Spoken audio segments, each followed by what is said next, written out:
Halo, senang bisa berjumpa kembali. Semoga kita semua dalam keadaan sehat selalu ya. Hari ini kita akan belajar IPS kelas 6 tema 1 subtema 1 tentang ASEAN, anggota, tujuan, dan kerjasama ASEAN. Bersama saya, Pak Pram. ASEAN, Association of Southeast Asian Nations. Berikut adalah 5 negara pendiri ASEAN, yaitu Indonesia, dengan tokohnya Bapak Adam Malik. Dari Malaysia, tokohnya Tun Abdul Razak. Dari Filipina, tokohnya Narcisco Ramos. Dari Singapura, tokoh pendiri ASEAN adalah S. Rajaratnam. Dan dari Thailand, Tanat Koman. ASEAN dibentuk dengan penandatanganan Deklarasi Bangkok pada tanggal 8 Agustus 1967 di kota Bangkok, Thailand. Saat ini, ASEAN memiliki 10 negara anggota. Ke-10 negara anggota ASEAN itu adalah Indonesia, Kamboja, Brunei Darussalam, Vietnam, Thailand, Singapura, Filipina, Myanmar, Malaysia, dan Laos.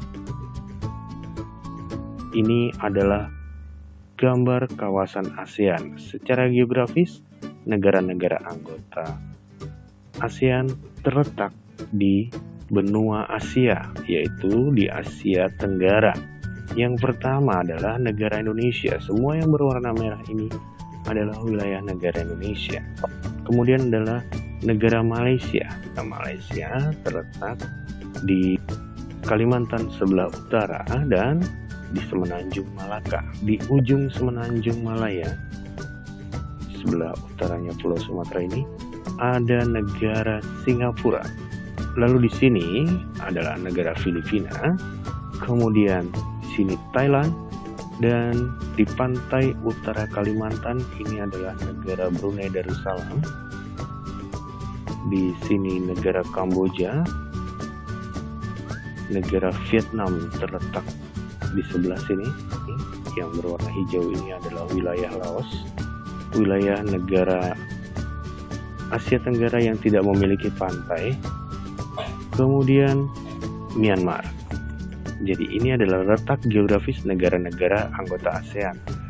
Tetapi di wilayah Asia Tenggara ini ada 2 negara yang belum bergabung menjadi anggota ASEAN. Yang pertama adalah Timor Leste.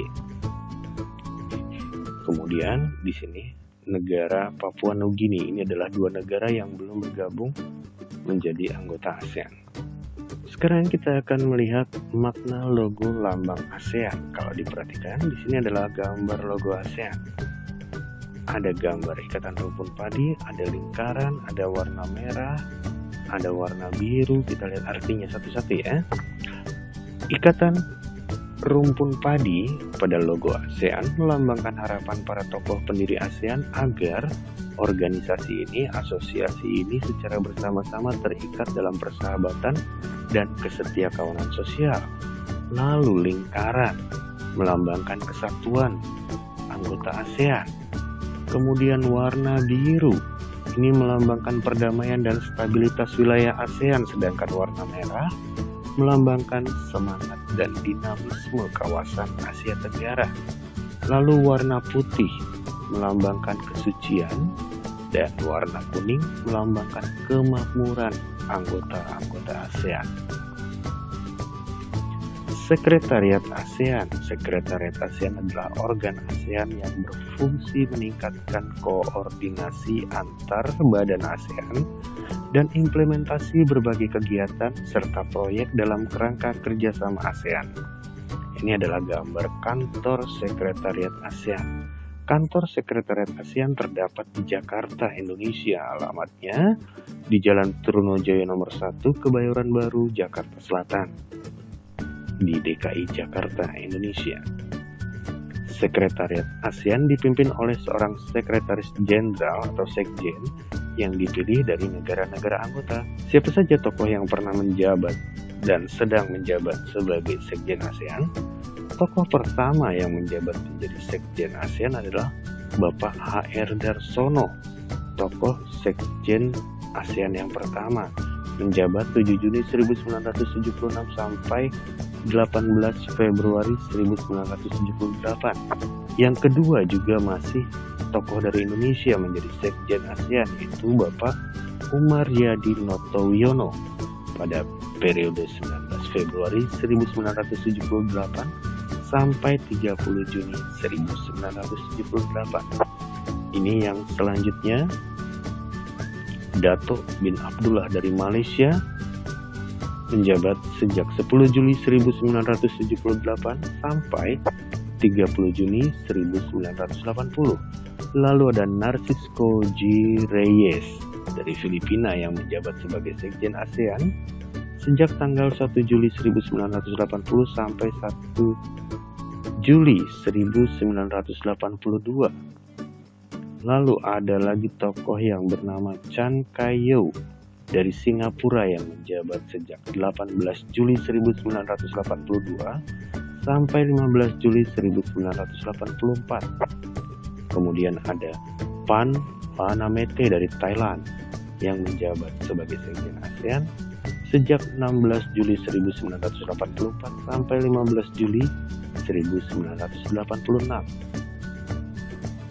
Roderick Yong dari Brunei Darussalam menjabat sebagai Sekjen ASEAN sejak 16 Juli 1986 sampai 16 Juli 1989. Bapak Rusli Nur dari Indonesia menjabat sebagai Sekjen ASEAN 17 Juli 1989 sampai 1 Januari 1993.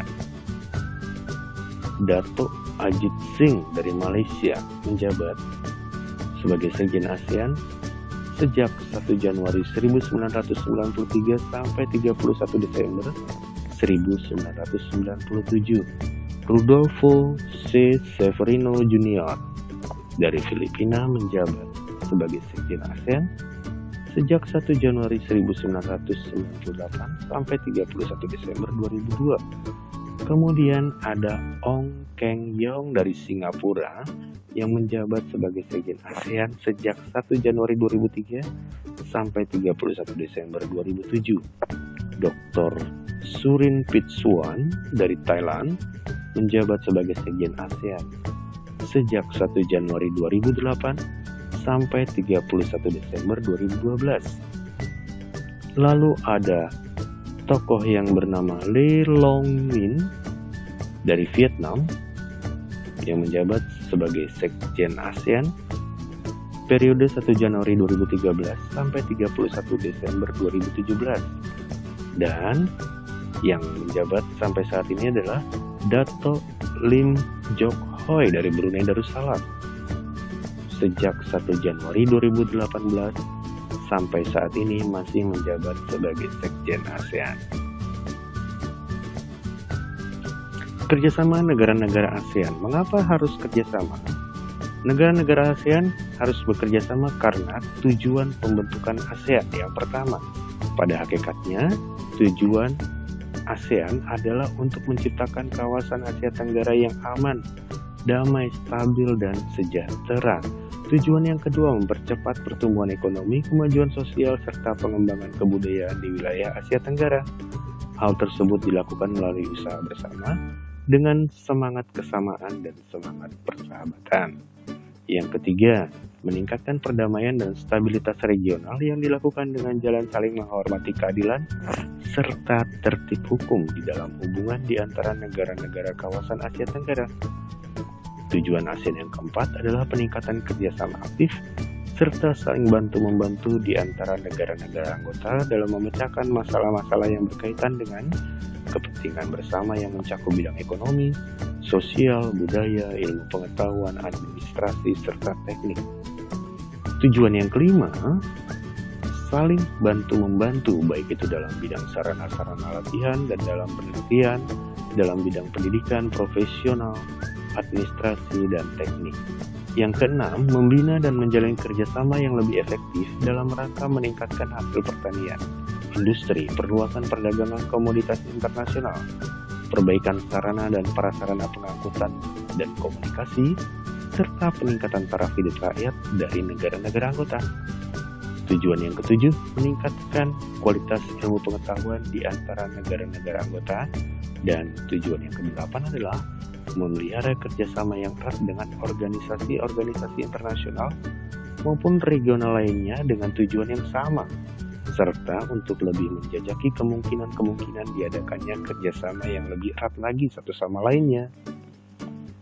Maka dibutuhkan kerjasama, di antaranya kerjasama ASEAN di bidang ekonomi. Tujuan utama pembentukan ASEAN adalah untuk memakmurkan negara-negara di kawasan Asia Tenggara melalui berbagai bentuk kerjasama. Maka, untuk tujuan kemakmuran, kerjasama di bidang ekonomi ini sangat penting.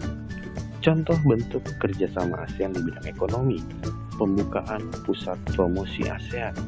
Promosi yang dilakukan oleh ASEAN meliputi sektor perdagangan, pariwisata, dan investasi, kemudian kerjasama dalam penyediaan cadangan pangan. Beberapa negara anggota ASEAN seperti Thailand, Indonesia, dan Kamboja dikenal sebagai lumbung padi ASEAN.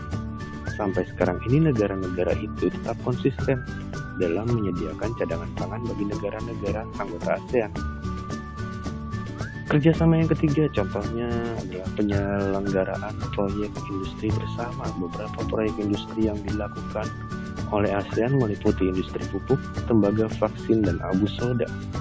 Kerjasama yang keempat di bidang ekonomi adalah membentuk kawasan perdagangan bebas di Asia Tenggara (AFTA), ASEAN Free Trade Area.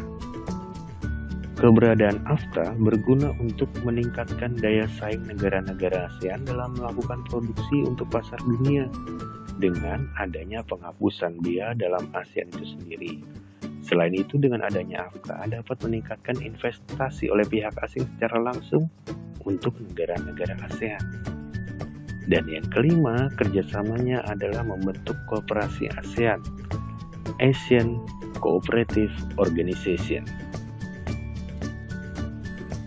Selain di bidang ekonomi, negara-negara anggota ASEAN juga bekerja sama di bidang sosial budaya. Tujuan kerjasama bidang sosial dan budaya antar negara ASEAN adalah agar tercipta kerukunan dan kemajuan bersama. Kerjasama bidang sosial dan budaya ASEAN dilaksanakan oleh COSD, Committee on Social Development. Contoh kerjasama ASEAN dalam bidang sosial budaya, bidang pembangunan sosial dengan menekankan kesejahteraan golongan berpendapatan rendah, perluasan kesempatan kerja, serta pembayaran upah yang wajar. Kerjasama yang kedua contohnya adalah membantu kepada kaum wanita dan pemuda dalam usaha-usaha pembangunan. Dan yang ketiga, menanggulangi masalah-masalah perkembangan penduduk dengan bekerja sama dengan badan-badan internasional yang bersangkutan. Contoh yang keempat, pengembangan sumber daya manusia. Yang kelima, peningkatan kesejahteraan. Yang keenam, peningkatan kesehatan, makanan dan obat-obatan. Yang ketujuh, pertukaran budaya dan seni, juga festival film ASEAN.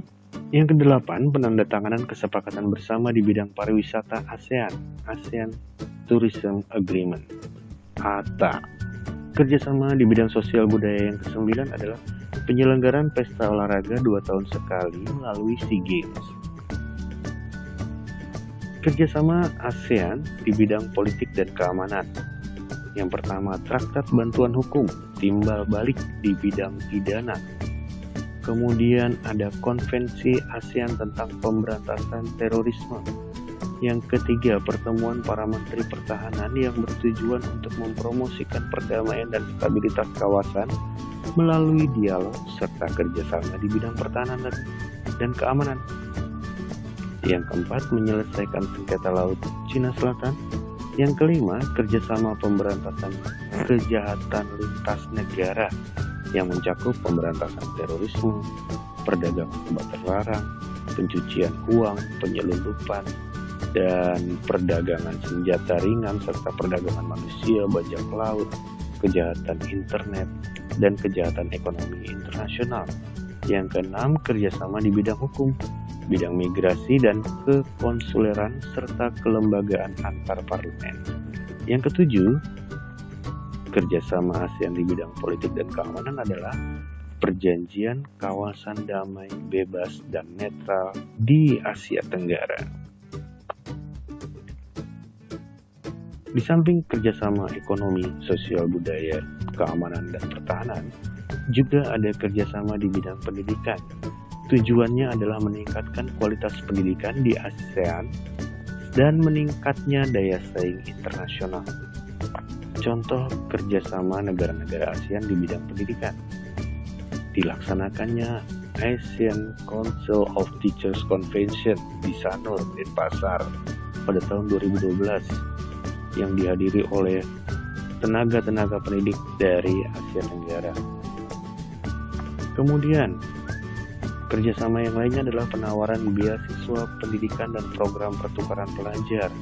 Negara-negara ASEAN saling memberikan beasiswa untuk pelajar dan mahasiswa di Asia Tenggara. Pelajar dan mahasiswa negara-negara ASEAN memanfaatkan beasiswa untuk belajar di berbagai universitas di negara-negara ASEAN dan Jepang atas biaya yang diberikan oleh dana beasiswa ASEAN Jepang. Kemudian, mengadakan olimpiade di bidang pendidikan, dan ini sering diadakan pada taraf regional Asia Tenggara. Para pelajar juga bisa saling mengikuti kegiatan olimpiade sains dan matematika yang diadakan di kawasan negara Asia Tenggara. Yang keempat, organisasi Menteri Pendidikan Asia Tenggara. Para menteri pendidikan dari negara-negara ASEAN juga melakukan pertemuan dan perencanaan untuk meningkatkan kerjasama di bidang pendidikan melalui Southeast Asian Ministers of Education Organization. Terima kasih sudah belajar bersama saya. Sampai jumpa kembali dan salam sehat selalu.